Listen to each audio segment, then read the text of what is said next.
Kondisi masyarakat menjelang wafatnya Khalifah Utsman, keluarnya para sahabat meninggalkan Madinah dan munculnya fanatisme jahiliyah.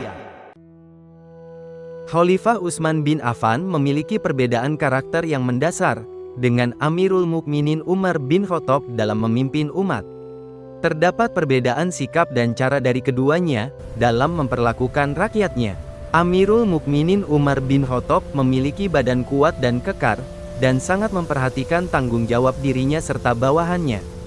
Sedangkan Khalifah Utsman bin Affan merupakan sosok yang lebih lembut dan santun perangainya dalam bermuamalah. Khalifah Utsman sendiri pernah berkata tentang kepemimpinan Amirul Mukminin Umar bin Khattab. Semoga Allah melimpahkan rahmat-Nya kepada Umar dan orang-orang yang mampu mengikuti sikap dan kebijakan Umar. Pada 6 tahun pertama kepemimpinan Khalifah Utsman, situasi umat Islam masih aman dan tentram, tanpa adanya gejolak yang berarti.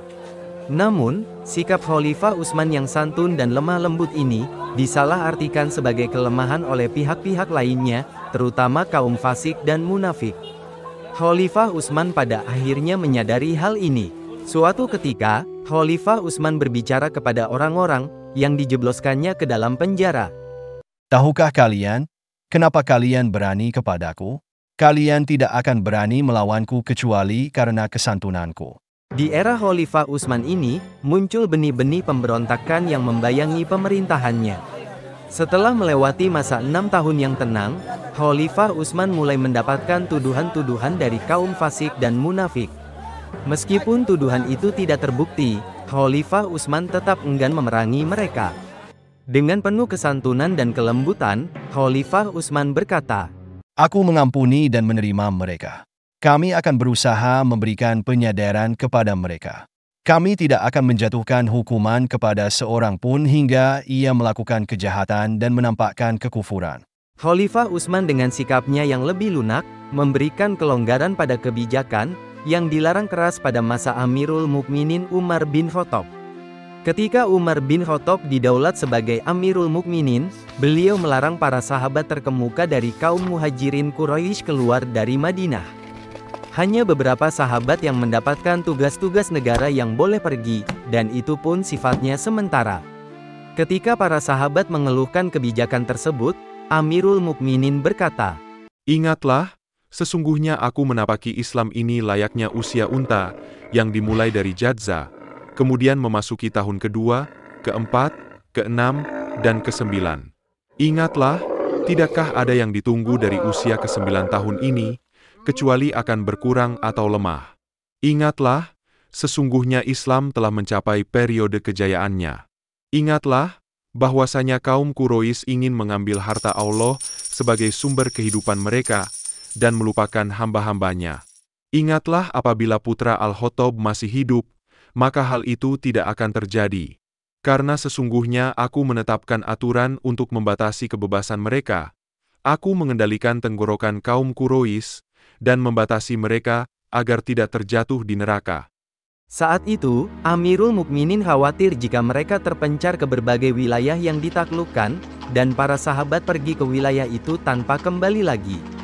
Hingga suatu hari, seorang sahabat meminta izin kepada Amirul Mukminin untuk pergi dari Madinah. Amirul Mukminin Umar bin Khattab berkata kepadanya, "Pada saat perang bersama Rasulullah, kamu telah memperoleh apa yang kamu inginkan, dan alangkah baiknya kamu bersiap untuk perang pada saat ini, untuk tidak melihat dunia lagi, dan dunia tidak melihatmu lagi." Kebijakan Amirul Mukminin Umar bin Khattab ini dilonggarkan oleh Khalifah Utsman bin Affan. Akibatnya, banyak di antara sahabat yang pergi ke berbagai wilayah. Dan orang-orang menyambut mereka. Mereka menjadi orang yang tersanjung, dan banyak mendapatkan harta benda. Orang-orang yang tidak memiliki jasa terhadap Islam, banyak yang menemui sahabat itu, dan menempatkannya pada posisi mulia. Kaum fasik dan munafik, banyak yang mendekat kepada para sahabat ini untuk mencari muka. Memasuki masa-masa akhir kepemimpinan Khalifah Utsman bin Affan, muncullah apa yang disebut sebagai fanatisme jahiliyah. Ketika penaklukan telah sempurna, dan Islam telah mendapatkan pemerintahan, maka orang-orang Arab menyebar ke berbagai wilayah, seperti Mesir, Syria, Kufah, dan Basrah. Mereka ini merupakan sahabat Rasulullah yang meneladani sikap serta perilaku beliau, baik dari kaum Muhajirin, Ansor, Quraisy, dan para penduduk Hijaz. Sedangkan beberapa kabilah Arab, seperti Bani Bakar bin Wail, Abdul Qais, Sair Robiah, Al-Ad, Kindah, Kudoah, serta beberapa klan lainnya, tidak termasuk ke dalam golongan sahabat.